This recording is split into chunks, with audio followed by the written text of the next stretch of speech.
सचमुच हेमंत सोरेन सरकार संकट में है? खदान आवंटन मामले में यदि चुनाव आयोग उन्हें सदस्यता से अयोग्य घोषित कर देता है, तो भी वह 6 माह तक बिना किसी सदन के सदस्य बने मुख्यमंत्री के पद पर रह सकते हैं। उनकी खाली सीट पर चुनाव आयोग को 6 माह के भीतर चुनाव कराना होगा। हेमंत सोरेन की सिर्फ सदस्यता जा सकती है। चुनाव लड़ने की पात्रता पर कोई संकट नहीं है। लिहाजा हेमंत सोरेन के पास दोबारा चुनाव जीत कराने का विकल्प रहेगा।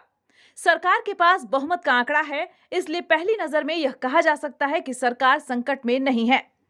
लेकिन अगर झारखंड हाईकोर्ट में चल रही सुनवाई मनरेगा घोटाले में निलंबित उद्योग और खान सचिव पूजा सिंघल के खिलाफ ईडी की कार्यवाही और शेल कंपनियों की जांच की आंच मुख्यमंत्री तक पहुंची, तो उनके सीएम पद पर खतरा हो सकता है।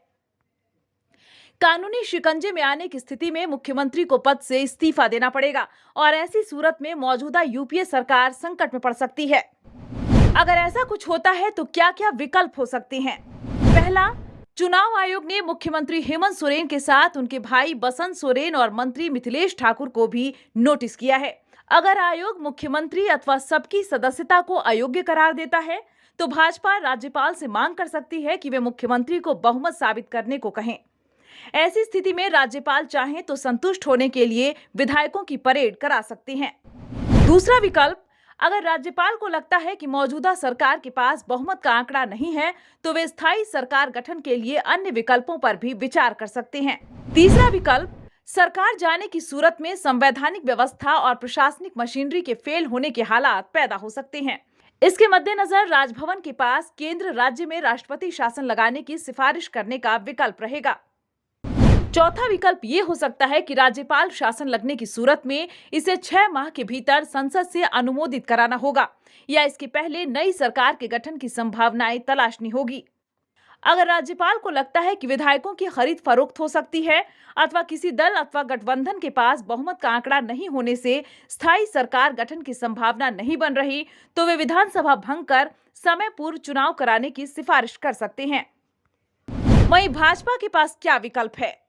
पहला, मुख्यमंत्री की सदस्यता जाने की स्थिति में भाजपा राज्यपाल से मांग कर सकती है कि राज्य में संवैधानिक संकट की स्थिति है और कानून व्यवस्था की हालत नियंत्रण से बाहर है, इसलिए राज्य में राज्यपाल शासन लगाया जाए और नए सिरे से चुनाव कराए जाए। भाजपा के मुखर सांसद डॉक्टर निशिकांत दुबे भी अपने एक ट्वीट में मध्यावधि चुनाव की बात कह चुके हैं।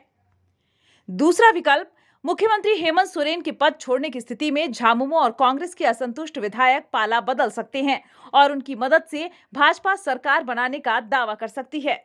इधर सत्ता पक्ष क्या कर सकता है?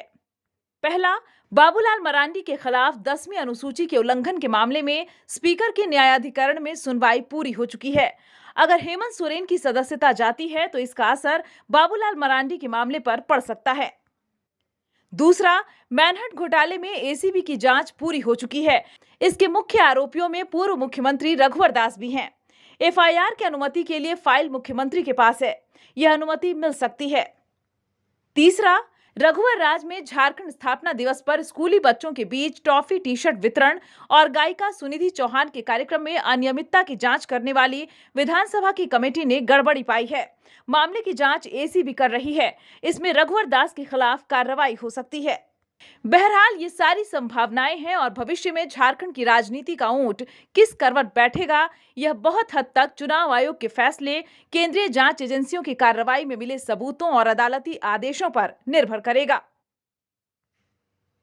न्यूज़ विंग की ब्यूरो रिपोर्ट।